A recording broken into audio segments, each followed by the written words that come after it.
여러분 혹시 이런 경험 있으신가요? 임플란트를 했는데 몸이 자꾸 붓고 냄새나고 뭔가 불편한데 왜 그런 걸까요? 오늘은 바로 그 원인 중 하나이자 제가 굉장히 중요하게 생각하는 부분, 나사 유지형 임플란트에 대해서 말씀드려 보겠습니다. 안녕하세요. 증거와 데이터를 바탕으로 정확한 치과 정보만을 전달드리는 덴탈치 PT 장재원입니다. 임플란트 보철물에는 크게 두 가지 방식이 있습니다. 하나는 접착제로 붙이는 접착제 유지형, 그리고 또 하나는 나사로 조이는 나사 유지형 임플란트입니다. 그리고 저는 이 중에서 나사 유지형 임플란트 보철물을 선호합니다. 첫 번째, 건강합니다. 임플란트는 구조상 자연치보다 주변 잇몸에 염증이 더 잘 생기고, 또한 생기면 치료도 매우 어렵습니다. 우리가 소위 말하는 임플란트 주위염이죠. 그런데 이 임플란트 주위염의 주된 원인 중에 하나가 바로 임플란트 주변에 남은 접착제입니다. 이 접착제가 자연 치아와는 다르게 임플란트 주변에서는 깨끗하게 제거하기가 매우 힘듭니다. 이 접착제를 제거하기 위해서 별의별 방법을 다 사용을 하는데 정말 이게 쉽지 않은데요. 이 내용은 실제로 여러 논문에서도 밝혀졌습니다. 논문으로 소개를 해드리면 이 연구는 다른 연구에 1000회 이상 인용되었으니 이 내용에 대해 권위적인 연구라 볼 수 있는데요. 접착제가 남아있는 임플란트 중에서 조사를 해보았더니 81%에서 임플란트 주위염이 발생을 하였고, 또한 그걸 깨끗하게 제거를 했더니 염증이 있던 임플란트 중에서 74%에서 염증이 사라졌다. 그래서 이 연구의 결론은 임플란트 주변 남아있는 접착제는 임플란트 주위염의 중요한 원인 중에 하나이다 라고 볼 수 있습니다. 이 연구를 정리를 해보면 접착제 형식의 임플란트의 경우 임플란트 주위염이 잘 발생합니다. 그리고 접착제가 남아있는 경우에서는 임플란트 주위염의 발생률이 무려 85%를 보입니다. 하지만 이 연구에서는 나사 유지형 임플란트 보철물의 경우 고작 발병률이 1.08%라고 해요. 거의 80배 차이가 나는 거죠. 어마어마하죠. 종합해보면 임플란트 주변의 접착제는 임플란트 주위염을 잘 일으킨다. 그리고 접착제 유지형 임플란트는 나사 유지형보다 임플란트 주위염을 현저히 증가시킨다 라고 정리를 할 수가 있을 것 같은데요. 구글에 페리임플란타이티스, 세멘트 이렇게 검색을 해보시면 이와 관련된 여러 연구들을 보실 수 있으실 거예요. 두 번째, 임플란트와 보철물 간의 유격이 접속됩니다. 이것 또한 정말 임상에서 많이 나타나는 경우인데요. 임플란트를 하시고 나서 잇몸이 붓거나 불편하다는 분들을 보면 임플란트와 크라운의 경계가 맞지 않고 떠있는 경우가 많습니다. 그럼 당연히 그 틈 사이로 세균이 집착되고 주변 잇몸이 붓고 아플 수밖에 없겠죠. 임플란트와 유격이 없는 나사 유지형 임플란트 보철물의 경우 이런 문제에서 비교적 자유롭기 때문에 그 즉시 문제는 해결되는 경우가 많습니다. 세 번째 이유, 심리적입니다. 많은 분들이 임플란트는 예쁘지 않잖아요 이렇게 말씀을 하시는데요. 사실은 그렇지 않습니다. 나사 유지형은 잇몸 아래에서부터 지르코니아 같은 치아 색깔 재료로 이렇게 연결이 되어 있기 때문에 금속 부분이 비치지 않습니다.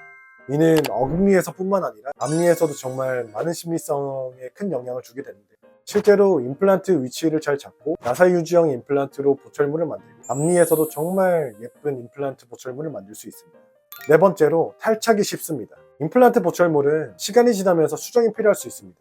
왜냐면 자연치는 시간이 지나면서 치아가 움직일 수가 있는데 임플란트는 움직이지 않거든요.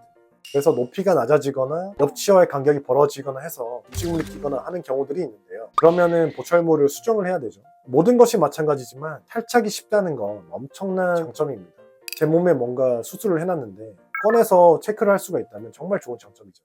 나사 유지형 임플란트 보철물의 경우 탈착이 용이하기 때문에 수정이 필요한 경우 정말 큰 장점을 보입니다. 그리고 그 탈착도 접착제 유지형 보철물이나 SCRP 보철물에 비해서 정말 편하거든요. 물론 있습니다. 단 제가 판단했을 때는 장점에 비해 크게 문제가 되지는 않는 것 같아요. 첫 번째로, 나사 유지형 보철물의 경우 나사에 구멍, 홀이 필요합니다. 이 말은 보철물에 구멍이 있어야 합니다. 환자분들이 왜 여기 씹는 면에 구멍이 있냐 라고 많이들 물어보시는데요. 이거는 이제 보철물을 조였다 풀었다 할 때 사용되는 그런 입구라고 보시면 될 것 같아요. 그리고 여기를 저희가 치아 색상 재료로 메꿔드리기 때문에 심리적으로 봤을 때 문제되거나 이런 부분 전혀 없습니다. 하지만 저작을 하다 보면은 이 재료가 깨지거나 탈락되거나 하는 문제가 있을 수 있는데요. 근데 이런 문제는 앞서 설명드린 다른 장점에 비하면 정말 문제가 되지 않는다고 생각합니다.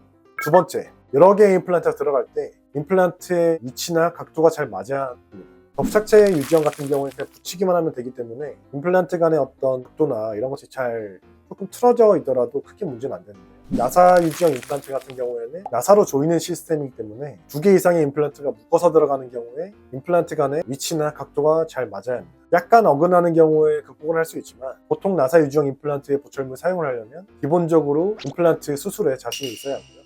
그리고 임플란트 수술이 정말 잘 되어야 되겠죠. 그리고 세 번째, 스크류가 풀릴 수가 있습니다. 사용 중에서 이런 나사가 풀려서 보철물이 흔들리는 현상이 발생할 수가 있는데요. 하지만 접착제로 붙이는 보철물 또한 임플란트 뿌리 부분에서 머리 부분을 구성하는 어버트먼트를 나사로 연결한 후에 그 위에 보철물을 부착을 하기 때문에 저는 이 부분에서는 두 시스템 간에서 큰 차이를 느끼지는 못하고 있습니다. 그리고 이는 보철물 타입보다는 교합의 설정 등이 더 큰 영향을 미쳐서 교합을 잘 체크한 경우에는 나사가 풀려서 내원하시는 경우는 극히 드물게 있습니다.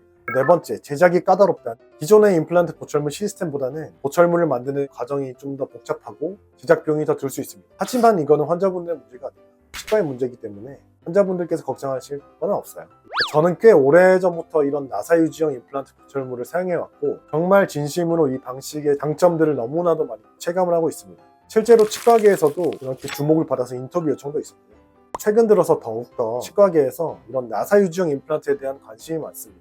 왜냐하면 이 접착제가 정말 골치 덩어리긴 하거든요. 하지만 아직까지는 대부분의 치과에서 기존의 임플란트 보철물 시스템을 많이 사용하고 있습니다. 모든 분야에서 마찬가지겠지만 이게 러닝 커브라는 게 있고 기존에 사용하였던 어떤 시스템을 바꾸는 것이 쉽지가 않겠죠. 주변의 치과 의사분들도 저에게 이런 나사 유지형 보철물에 대해서 정말 문의를 많이 하시는데요. 하지만 이 시스템을 쉽게 바꾸시지는 못하시더라고요. 저희 치과에 처음 오는 직원들도 나사 유지형 임플란트 보철물에 대해서 처음 접해보는 분들이 대부분인데 처음에는 되게 어색해하지만 적응을 하면 정말 편한 시스템이고 그리고 그에 따른 많은 장점들을 느끼고 있습니다. 정리를 하자면 접착제가 남아서 잇몸 염증이 생길 가능성이 좀 높고 수정이 어렵고 이런 접착제 유지형 임플란트 보철물 말고 간편하면서도 잇몸 건강도 지키고 예쁘고 또 관리도 편한 나사 유지형 임플란트 보철물을 사용해 보시는 건 어떨까요? 오늘은 이런 보철물 또한 중요하다는 것들에 대해서 좀 알려드리면서 영상을 마치도록 하겠습니다. 오늘 영상이 도움이 되셨다면 좋아요, 구독까지 좀 부탁드리겠습니다. 여러분의 건강한 건강을 응원하는 덴탈치PT 장재원이었습니다. 감사합니다.